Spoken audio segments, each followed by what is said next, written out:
Vendetta introduces us to another recurring Batman villain, Killer Croc, which makes for one of the coolest title cards in the series. This episode is a lot like See No Evil in that it feels like a typical issue of Detective Comics where we follow Batman as he investigates and incapacitates the threat by the end, usually with a twist or two and compelling characterizations. The episode begins with a crook named Spider Conroy and a police boat being taken to court to spill information on Rupert Thorne so he can get a sentence cut short. The Gotham Police, specifically Commissioner Gordon and Detective Bullock, are major elements in this story, really lending to the feeling of a detective narrative. Vendetta has an absolutely terrific moody atmosphere, with the heavy rain on the Gotham docks in the dead of night. A bomb was planted on the police boat and Conroy is nowhere to be found after it explodes. When Batman goes out into the Batboat to check the docks of Stonegate, the prison Conroy was being held at before being taken to court, he finds a toothpick, which Bullock always has. This is the first real hint the audience gets that Bullock might be a dirty cop, especially after he says that Conroy is scared of someone getting to him before he can go to court. The second is in a conversation between Bullock and Gordon in which Batman eavesdrops on. Gordon takes Bullock off the Conroy case because it would bring up bad history with Thorne that would attract the attention of internal affairs.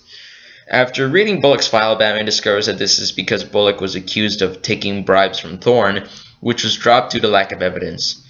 This is pretty sophisticated crime drama for a kid's show, but the mission statement for the series from the beginning was that the writers wrote stories they wanted to see, in this case a hard-boiled detective story.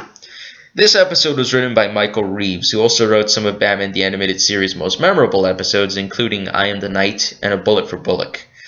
His scripts bring a more hard-boiled edge to the story and the characterization of Batman, which definitely fits. So, on that point, Batman then goes to interrogate Rupert Thorne about whether he had something to do with Conroy's boat being bombed. When they are interrupted by Thorne's guards, Batman exhibits some of his more Frank Miller traits when he smiles as he's intimidating Thorne and his men.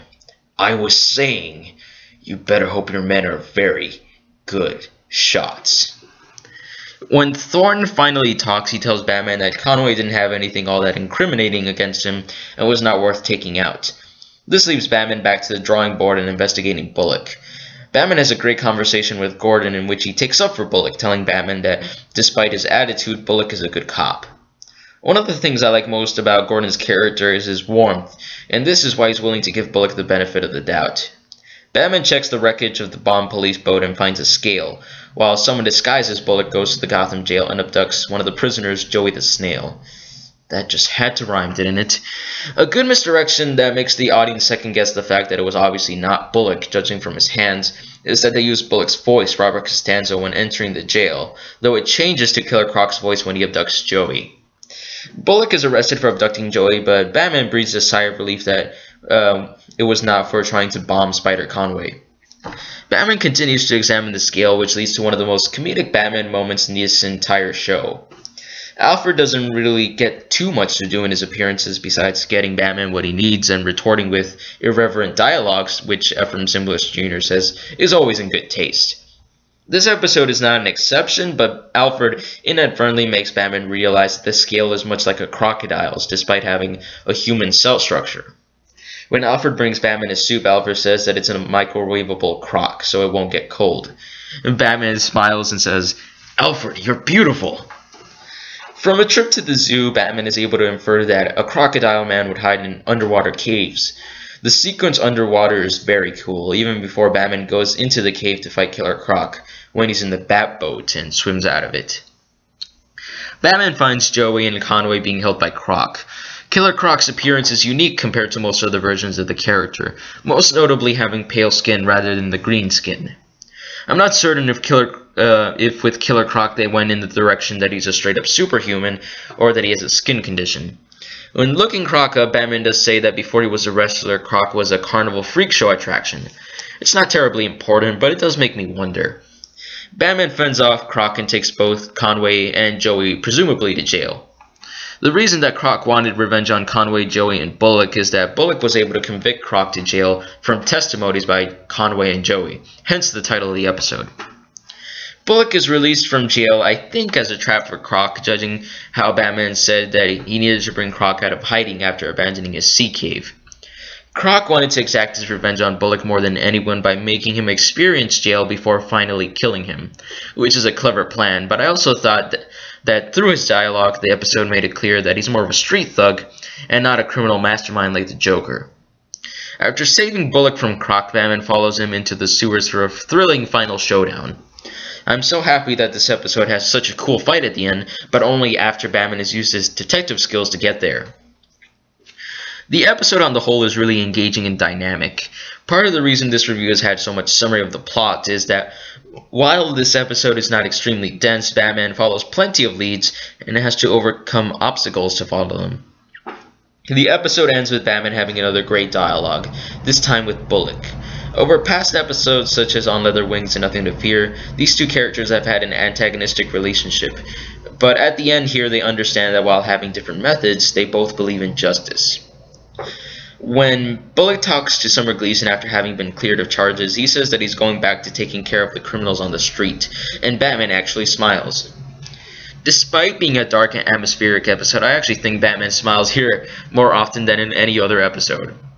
The episode of Bullet for Bullet continues to examine the relationship between these two characters.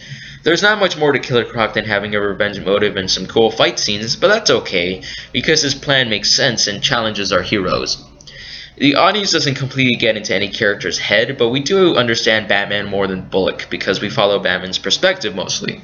Batman is an interesting enough character that despite the fact he doesn't like to talk much, the audience finds it more compelling when we follow him. This was lacking for a few episodes around the time of It's Never Too Late, and probably would have improved Be a Clown exponentially. It also really impresses me that even though this episode speaks of many events that happened before the series and episode, it never resorts to using flashbacks, which is kind of unusual for your standard superhero show. Batman is a character that is set in his ways and methods, but he does have a character arc, albeit a small one, with his relationship with Bullock. Though he never completely condemned Bullock, which I like, Batman himself says that he thought Bullock was guilty, and his conversation with Gordon illustrates this. Another key aspect of Batman is that he can be prone to being pessimistic and untrusting. By acknowledging Bullock's innocence at the end, Batman gets past this when he realizes that he can trust Bullock, like he trusts Gordon. I really like this scene, and I've already mentioned it, but Gordon and Batman have a great talk. I absolutely love all the screen time Gordon gets. Bob Hastings, expertly pulls off Gordon's dialogue, and he sounds like a real cop, though each line he has contains that heart that makes Gordon unique from all the other cops in Gotham. Since I'm talking about voice actors already, Robert Costanzo is absolutely perfect for the role of Bullock. Just his vocal quality matches extremely well with the character design. As an actor, he brought all the gruffness Bullock needs, but he also brings the heart to the role, not unlike Bob Hastings for Gordon, though nowhere near as prominent. Bullock is more like a guy that comes off like a jerk, but the more you get to know him, the more you like him.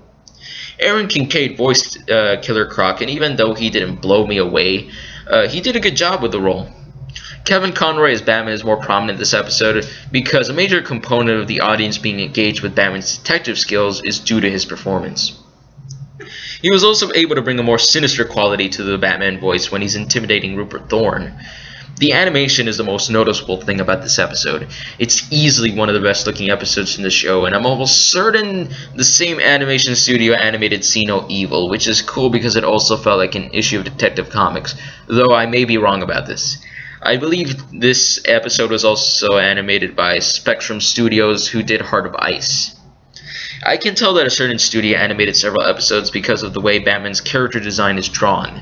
It's the same character design, but much like in Batman comics with different artists, it's drawn differently. Greg Capullo on the New 52 on Batman's main title won't draw Batman exactly the same way as the artist would on Batman and Robin. For example, Batman looks pretty much the same in On Leather Wings and Heart of Ice, but not really in I Am the Night. This was eliminated in the new Batman Adventures when the designs were simplified because Bruce Timm wanted the characters to look as on-model as possible. The environments at the beginning especially look really good with the heavy rain and the fog. One of the best Batman shots ever is in this episode, when you see Batman's reflection before opening a window to find Bullock's file. Both Batman and Killer Croc move fluidly, especially in their fight in the sewers, and the water is well animated along with the punches and kicks. It was also cool to see Batman using red lenses before blinding Killer Croc with a flash bomb. The whole look is definitely very pulp looking, which really adds to the hard-boiled tone. Vendetta is a lot like an issue of Detective Comics, but it also reminds me of how a standalone issue of Frank Miller's Daredevil run would be. The music lends to this tone as well, keeping Batman's investigation and the fight scenes as well engaging for the audience. Overall, Vendetta is an exceptional Batman animated series episode where Batman is shown as a bona fide detective while dealing with his relationship with the law through Detective Bullock. Equally important is that the animation definitely backs this up, so I rate Vendetta a 4.5 out of 5. I highly recommend people check this out, only docking it half a point because Killer Croc is the least interesting part of this episode. He's still cool, but compared to everything else that goes on, he's the least interesting part. That being said, it's good that his plan made sense and provided a physical threat to Batman. Thanks to you guys as always for watching. I'll return with a review for another Scarecrow episode, Fear of Victory. I hope to see you then. Till then, goodbye.